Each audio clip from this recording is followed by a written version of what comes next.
I've drummed it into our players that we are privileged to play for you. Call it, take it quickly, Origi! Yeah! And Mission Impossible is accomplished. It's 7 for Liverpool. Sensational, astonishing, incredible. Du hører på Pausepraten, en podcast fra Liverpool supporterklubb Norge. Hei og hjertelig velkommen til en ny episode av Pausepraten. I dag har vi med journalist David Lynch som skal svare på noen av spørsmålene som vi lurer på og snakke litt om ståa I Liverpool nå 2 uker før sesongstart. Hi David, how are you doing? Yeah, not too bad. A little bit tired at the moment because of these pre-season friendlies being kicking off at 12:30, so I ended up getting in bed at around 4 once I filmed a video and everything like that. But it's good. It's worth doing, I think, because it's good to kind of get an insight into the new manager, and I do think this pre-season's even more exciting than the usual ones because there is that element to it. We're trying to work out what it's all going to look like. So yeah, it feels like it's worth staying up, but I'm a little bit tired at the moment. I looked at the results from 2019, which was the best period under Klopp, and we lost almost every game in preseason. And they proved that didn't matter. But this time maybe we should read a little bit more into the games. Yeah, because I think the difference is that going into seasons under Klopp, and especially at that time when you knew that they had a really good team, it was really sort of all about definitely not about results, and it never is about results even now. But even poor performances you could kind of write off because you knew, look, he's given them double training sessions in the day of a game, all that sort of thing.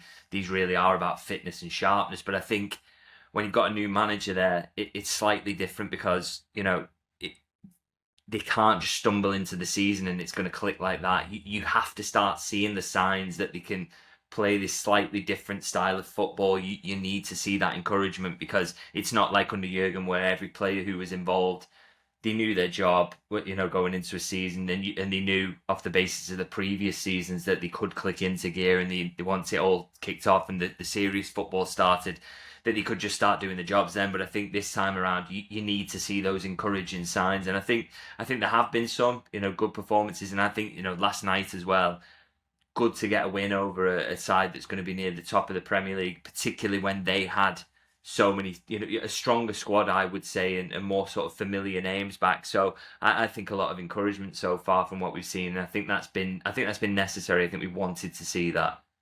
Especially in the first half, you can see the patterns of play. Maybe that's what we want to see in the team. The 2 goals were great. Who do you think impressed most last night?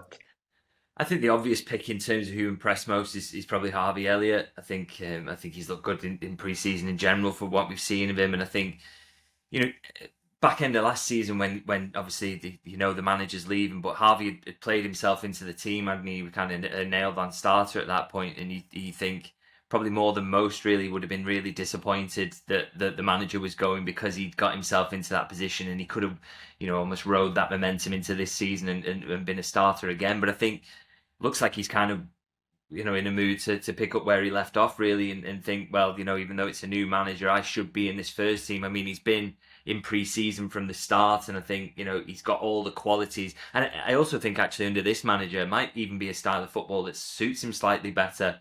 The midfield is going to be less workmanlike. It's going to be more about sort of what quality they can put in that area, and he has got an awful lot of quality, so I think it could be a really, really good fit for him, and I think he's really grasping his opportunity. I thought yesterday 2 absolutely sumptuous assists, and his general play in terms of his pressing and work rate, which is always going to be there, was looking really good as well. So he's in a really strong position, I think, to start the season in that position in central midfield. And if he does that and plays as he has done so far, then it's going to be really hard to get the shirt off him, which I think is really encouraging because I like him as a player.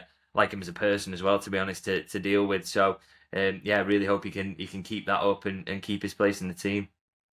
Looked like he is more for number 10, and Jones and Szoboszlai got more of the defensive responsibilities. That would probably suit him as well, and some other players. You kind of get an idea of the midfield, how Slot wants to see it. Yeah, it's going to be different, isn't it? Like you say, it very much seems that even though he kind of pushed back, didn't he, in his press conference when he was unveiled about the idea he uses a 4-2-3-1, and yet you see a lot of signs in those build-up of it being very much a double pivot and then one ahead of them. That very much is the composition it looks like he prefers in build-up in midfield. So, as you say, I think with Elliott, that really would suit him in terms of being in that sort of number 10 position and kind of pulling the strings there as a kind of David Silva type, or to use a more recent example, Martin Odegaard even for Arsenal at the moment. So he's a really, really good fit for that role. In terms of what they've got behind that and who they've got who's a fit for the double pivot, I still think that's a conversation to be had between now and the end of the window, and I still think that's an area that's got real potential to be strengthened. Because I just think the profiles aren't exactly perfect for what you want in there. I think McAllister definitely when he comes back, but maybe the others are not perfectly suited to it, and you could probably do with maybe someone else who's a little bit better in those deeper areas. So it's an interesting one, but it's a definite change, and obviously the way that Arne Slot uses his midfield is going to be very different to how Jurgen Klopp did. So that's one of the big changes we're going to have to get used to. Many fans are screaming for a new kind of number 6, as we're used to have with Fabinho, but maybe that role is gone now. If they're going to use the double pivot, as you say, with 2 more holding midfielders, what does that do in terms of change in strategy and? Yeah, well, my thinking around it, because he's using that double pivot, I kind of initially thought, oh, well, maybe that gives you license to go for someone who's a little bit more of a pure destroyer. So, Fabinho had to be world-class on both sides of the ball because all the play was coming through him initially in build-up, and also on the other side of the ball, he had these huge spaces either side of him to cover. I actually sort of thought about it since, and I actually probably disagree with myself now, and I think about it maybe in a different way in terms of, maybe it's not about having a pure destroyer in there. It's about actually, you could possibly, because you've got 2 men there shielding that defence, you could actually have someone who is less capable in the defensive side, but kind of okay at that work. Obviously, they've got to be good at the defensive work, but not quite that someone who runs around and wins 100 tackles a game or anything like that, but just another ball player. So you put together, say, McAllister and another who is of a similar profile to him, actually, in terms of really good at progressing the ball, decent in the tackle, but not an out-and-out defensive midfielder. You put 2 of them next to each other. They don't have as big a spaces to cover, so that makes it easier. And then obviously it's all with Slot about the best way of getting through the thirds and being able to create those little boxes and triangles to create numerical superiority in the middle areas and then use your quality in passing. So I'm almost kind of leaning towards now that the profile has changed towards that sort of a bit more of a passer really, and that would kind of fit in what we saw at Feyenoord when Mats Wife was kind of his player who's a bit of a go-to in that area. So really interested to see how that plays out now in terms, and whether that's made it easier because Liverpool over the past few windows have, outside of Caicedo and Tchouaméni, have never really seen someone who they thought was a great fit for that lone pivot, and they obviously weren't able to get those 2 anyway. So, is the net widened a little bit now? Is there a bit more scope for them to go for a slightly different profile of player, and do they think they can find that player? And I'm encouraged that they maybe do because of what's happening with Endo at the moment. So that's a really sort of interesting storyline, I think, between now and the end of the season. Or the end of the summer, rather. That was going to be my next question, because where does that leave Endo? You wrote the story for us this week. And for those who haven't read it, what's going on with him? Yeah, so obviously with Liverpool, we know about them rejecting a bid, and I think it's really telling that information has come out when it did. Obviously that rejected bid was a few weeks ago, so Liverpool have kind of sat on that information and thought now's the time to release it, and I think that kind of tells you there's an openness there to selling Endo. There's a willingness to put him on the market for, and they're putting out there what the kind of money they're expecting would be if they kind of get near break even on what they paid Stuttgart. They would be happy with that, and that kind of aligns with my understanding of the situation. And obviously that's interesting in terms of if they're going to make that change there. They obviously do think that they can find someone out there, because they're not going to be willing to let him go unless they've got another holding midfielder that they can bring in. But they obviously I think it suggests that they found someone that they like and someone they think is possible. But it's all about what happens next in terms of there's no guarantees that Endo goes, because he's obviously my understanding, as I wrote in that piece, is that the player is at the moment absolutely resolved to fight for his place. He wants to prove the manager wrong. He wants to show what he's all about. And obviously that's difficult because, again, my understanding is the manager at the moment doesn't quite fancy him, isn't massively convinced by what he's seen. And it's all about, will he be able to change that between now and the season starting? And, if he has honest conversation with the manager and the manager says, look, I really can't see you in my team very frequently this season, does he eventually fold on his desire to stay and kind of, give up on that and think, well, I can go and play football elsewhere and there's an interesting move for me here? And of course, does a club actually come in for him? So there is interest in him from the Bundesliga, but there's a lot of kind of what ifs circling around Endo at the moment in terms of what Liverpool do with that holding midfield role and a lot of kind of dominoes that need to fall into place. So it's that's going to be a really interesting story between now and the end of the summer and kind of one to keep an eye on.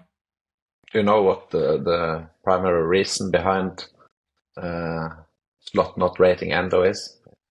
Is there one I think thing, just or... in terms of he's not that pure ball player, is he? I don't think he's a bad footballer. I think that was some of the elements, kind of something that actually surprised me a little bit about him in Jurgen Klopp's first season, that he's not bad on the ball at all. He really is kind of, he can move it well, and he's a decent player in that regard, but he isn't Alexis McAllister levels of firing the ball through the lines, is he? And I mean, you could see what Slot really wants from that position with the fact that he's used Ione in that deeper position at times in pre-season. I mean, you look when he came on against Betis and he fires that ball through that leads to the goal. That kind of level of progression is clearly what Arne Slot needs from the people who are coming and dropping into that double pivot. I just don't think Endo's got that. He is more kind of leaning towards that destroyer side of things, isn't he? So I think it's very much sort of aligned to that he's not fancying him. And also, from Liverpool's perspective, he was, very much kind of a short-term signing anyway, wasn't he? It was viewed as that. So, the idea that they would move on from him having come in, achieved his aim of getting Liverpool back in the Champions League, winning a trophy, they're probably already ready to move on from that short-term signing now. So, I think from the club side and the manager's side, there's kind of alignment on that. But as I say, still things have got to come together in terms of whether that works out, which is obviously a club actually coming in for Endo and putting the right money on the table, the player being willing to go. And then obviously Liverpool being able to source the replacement that they're looking for at the moment. If he refuses to go, do you think the midfield will be as it is, or do you think they'll go ahead and sign someone? I think this is a difficult one because I think under Jurgen, absolutely no question. I mean, to be honest, under Jurgen, I think Endo would have been given another season anyway. I don't think there's any question about that. He was all about loyalty, wasn't he, to his players, and kind of, he wouldn't have give up on someone like Endo after a season. The big question is now is Liverpool's lack of ruthlessness at times, which they've been criticised for in the transfer market the past 4 or 5 years.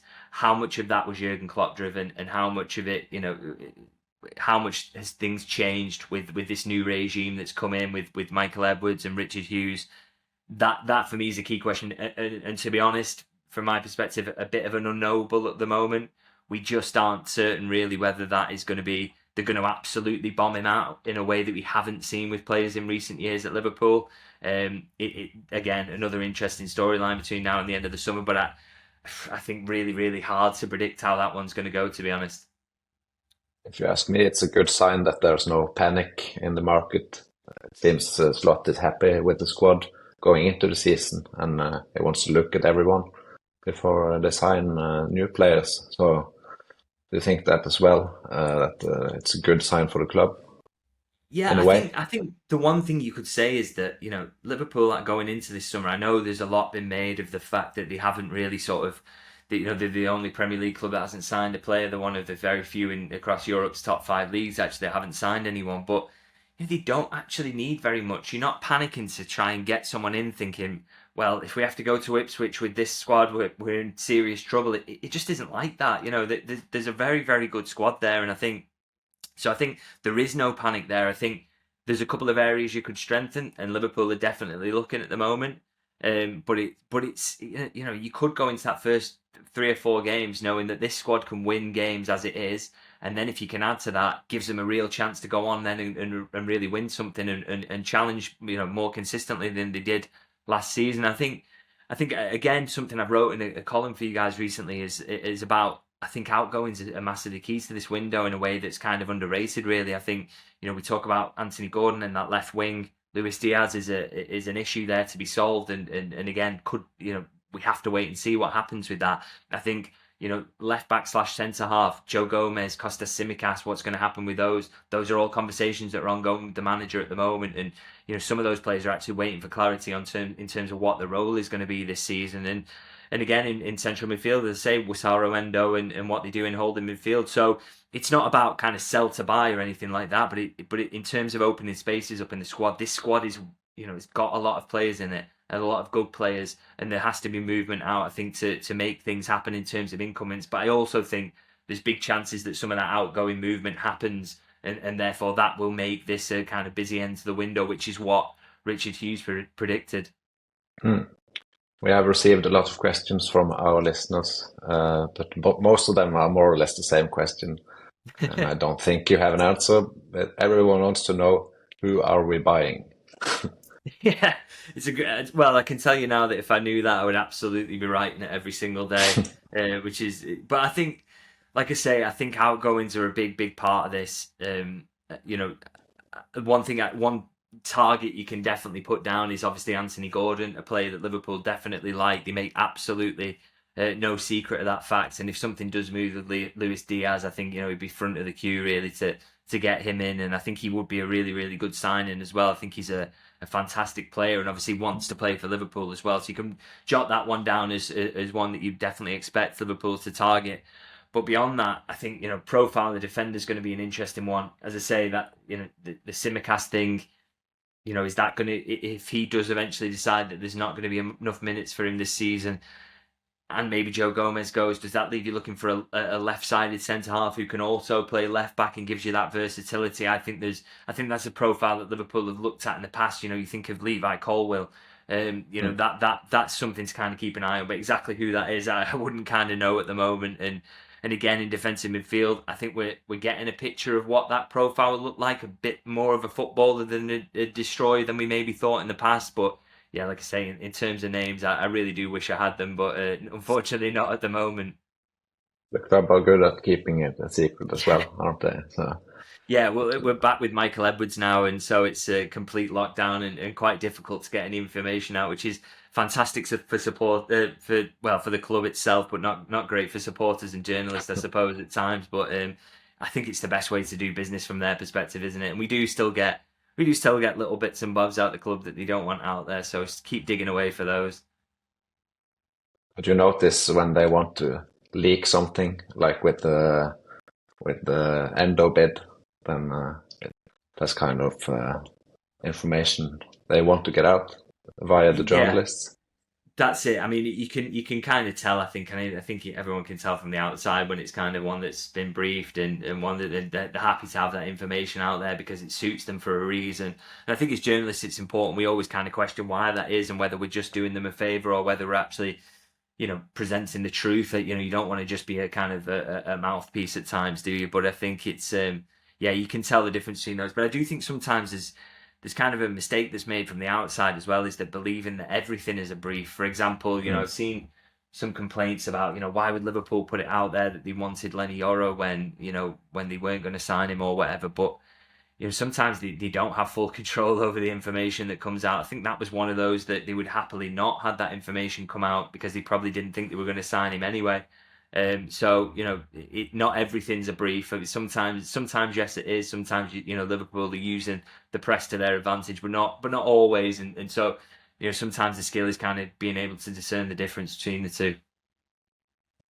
About Anthony Gordon, we read yesterday that Liverpool were willing to let Joe Gomez go the other way. Do you know anything about that, and if Gomez is open to leaving? Yeah, so on Gomez, someone had mentioned to me quite early in the summer, literally a few months ago, and I kind of didn't really take it seriously because I just thought the money involved would make it difficult, but that he would be open to leaving. And I think basically yesterday's story kind of feels like confirmation of that. He was willing to go to Newcastle, and I get it from his perspective. He's on the fringes of the England squad at the moment, but if he was playing more frequently, would he not have had a good chance of being a starter? he's been at Liverpool a long time and never really been a nailed-on starter, or not for a long while now anyway, and had his injuries. And, his versatility kind of counts against him at Liverpool at times. I think if he went elsewhere, he'd probably be a nailed-on centre-half and start an awful lot of games. So, he probably does think it's time to move on. But the big caveat around that, and this again was why I was kind of cynical about it early in the summer, is that I thought Liverpool would ask for a lot of money, and I think that 45 million valuation that they put on him in that Newcastle deal shows that would be the case. Really, it is an awful lot of money, but he's English, so he counts to homegrown, which is always adds a few million on. He's only 27. He does have that versatility, so he can cover a number of positions, maybe even central midfield after last season as well. So yeah, I think he looks like he'd be a great buy for certain clubs. So, that is one that very much he has shown that openness now to go. Liverpool have shown that willingness to not stand in his way because they think he's been a great servant. So, that's kind of one that's got real potential over the remainder of the window to kind of kick off and is worth sort of keeping an eye on, definitely. So where we are now with a month left of the window is anything could happen and nothing could happen. Is that a Yeah, I mean, obviously, you want to sort of, you don't want to come across as just sort of hedging my bets and saying, oh, well, everything's up in the air. But it truly is reflective of the transfer market, particularly at a club like Liverpool that doesn't just do things for the sake of it. It's not like Chelsea where you could say, well, yeah, we are going to sign 5 players, but and they will, but they don't have a plan for any of them, and it's absolutely chaotic and stupid. Liverpool don't operate in that way, thankfully, which I think is a positive thing, even though I think, maybe some people on social media or maybe some younger fans maybe don't think in that way. But I do think it's a positive. But what I would say is, in terms of is anything going to happen, look, the manager went on record in a press conference and said he thought he would be surprised if there wasn't a couple of signings made. So, he's put his neck on the line there. He might end up regretting that, but he has said it. So we have to take him for his word. And, similarly with what Richard Hughes said in terms of the August would be busy. So again, we take him at his word and see what happens from there. But I think, I would always side with the manager on that and say that there's a possibility that, if he thinks a couple of signings are going to be made, then the likelihood is that they will. But in terms of, we're waiting now for that to ramp up. And as I said, I still do think outgoings are going to be crucial, but there's real potential for outgoings here in the squad. So let's see how it goes. Do you know if the money is available or if they have to sell to buy? No, absolutely. The money's there. There's no question about that. I mean, Liverpool brilliantly run and no concerns around PSR or, they really are absolutely in a fantastic financial position. So, yeah, no questions around that. The money's absolutely there for signings. It's the sales are more just about, just opening those spots up in the squad because it is a little bit bloated at the moment, or it would be bloated if you were to add more signings in without losing players. So that's the concern around that, not anything to do with money. Liverpool in a fantastic position financially and ready to hit the market when the opportunities present themselves.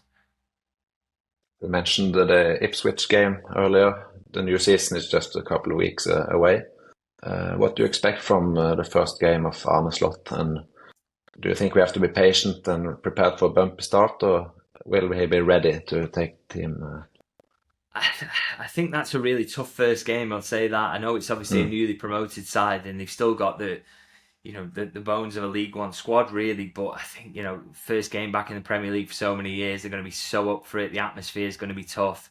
I think that makes it really tricky. So that's a big test first up, and obviously you're not going to quite have that rhythm and not really going to be absolutely flying at that moment. So it's going to be all about getting the wins on the board. But one thing I would say about that opening fixture list is that you kind of look at it and I'd say on paper really that it's, in terms of outside of the Manchester United game, in terms of finishing positions last season, it's actually quite a gentle first 6 games. So, if Liverpool don't necessarily play anywhere near the best in those games, but get enough points on the board, and then, that builds confidence and then they can start playing the football, I think that would be, really handy. And it's a possibility, I think, for how the season will go for them, is if they can just get over the line in those sort of early games, then, you hope that slot ball will start to kind of settle in and they'll really start to, get used to playing under that manager, and it will really start to build up some momentum from there. But I think there's got to be some patience in terms of it's not going to be perfect early doors, but I do think like I say, the fixture list could maybe help them out in terms of that. Some fans fear that they will face the same challenges as David Moyes did when he replaced Ferguson, but others compare it to when Paisley took the job after Shankly. What do you think is most realistic and comparable? Well, I'd say that Jurgen Klopp has left a far, far better squad in a much better situation than Sir Alex Ferguson did. He obviously squeezed the life out of that last United squad that he had to win that title, even though that wasn't a squad that should have been anywhere near the title, to be honest. So that just shows his genius, but also that he didn't leave a fantastic situation for David Moyes. I think, to be honest, Moyes would have never been a good fit for Manchester United anyway, whether he'd been left a good squad or not. But I think the two things went hand in hand, and kind of it was a bit of a perfect storm, and that's why they were so poor. I think what Slot has sort of inherited is it's a fantastic squad with a good age profile, some players who can improve, but also some really good experience and quality there, like Van Dijk and Salah, who can really be leaders in the squad as well. So he's got a really good age profile across the squad and really loads of quality. And the idea is that he's going to add a couple more players as well. So I think that's, I think what he's got there is all the tools to have a successful first season. So hoping it's going to be a little bit more like the Paisley after Shankly. But obviously a lot is dependent on the quality of the manager himself. He's got a lot to prove in this season and to kind of win over fans as well after Jurgen Klopp. So we'll have to see how that goes. What's your impression of Slot after watching press conferences and trainings? Yeah, he seems relaxed in the job, which I think is good. Doesn't seem overawed in these early days, and I think kind of has a little bit of a steeliness and seriousness to him as well, alongside the fact that he's kind of calm and will make jokes from time to time. I mean, you're never going to get another Jurgen Klopp or anyone kind of as gregarious as that. So wasn't it kind of expecting that, to be honest? But I like what I've seen early doors. Seems to have a good personality that the players are liking as well. They're speaking really highly of him, not just sort of in interviews, but also kind of privately as well. So that's hugely encouraging. And I think he just seems to have a good manner around the players on the training ground and be really hands-on with that sort of stuff as well. So I like what I see, but obviously the biggest measure of all is always going to be the results. And I think you can be the nicest guy in the world, but if it's not working out in terms of results, then you're not going to keep the fans on side for very long at all. So he does have to get results, but I like what I've seen so far. When we're watching Preseason, it's easy to forget all the players that are still on vacation. So we have all 6-7 players coming back as well. That will strengthen the team. One of them is Trent Alexander-Arnold. And one of our listeners, Marius, wants to know what your gut feeling about Trent's future at the club. Will he be tempted by the Galacticos with his best mate Bellingham at Madrid, or is his love for Liverpool too strong? I think, again, it's one of those where I always want to take the player at his word in terms of he said he wants to be Liverpool captain, he loves the club, he wants to stay. So I still always lean towards the side of him signing a new contract. There's no panic yet at Liverpool. It's a situation where it was always going to be that he comes back and then they sit down and thrash this out. And I've said this before, really. I think, it's easy to blame Liverpool, isn't it, for how they let him get into this situation with his contract being a year out, a player like that. But ultimately, Jurgen Klopp could never guarantee, could he, over the last couple of years that he was going to be here for the next 3 years. He couldn't sit down with Trent and say, you sign a contract now, me and you for the next 3-4 years, whatever. So that always was going to push it back. And then obviously putting in a new regime and a new sporting director, things are really changing behind the scenes. So, again, that delays it. And then there's a tournament summer where they're not able to sit down and talk about it. So that's why Liverpool aren't entirely blameless, but I also kind of sympathise with how they got into this situation.